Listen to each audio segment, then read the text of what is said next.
I am the Tofu Golem. Please enjoy the video. You begin by confirming hardware and software.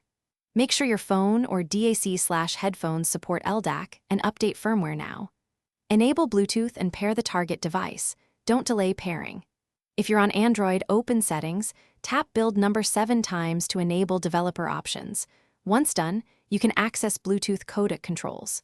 For Windows or Mac OS, install an Ldac-capable driver or app before continuing, because without driver support, you won't be able to select Ldac. Now you actively switch the codec.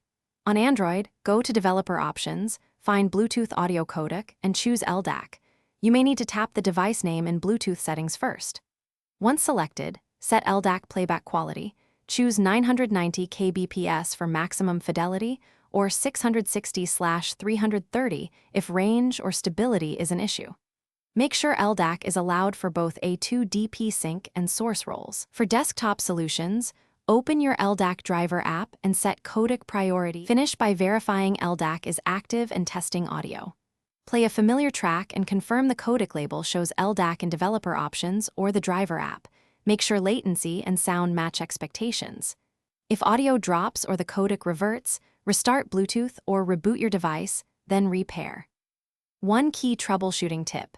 If stability is poor, lower Ldac bitrate, reduce interference by moving closer to the source, and confirm both devices run the latest firmware. This usually resolves codec fallbacks. Thanks for watching. Consider subscribing if we helped you today.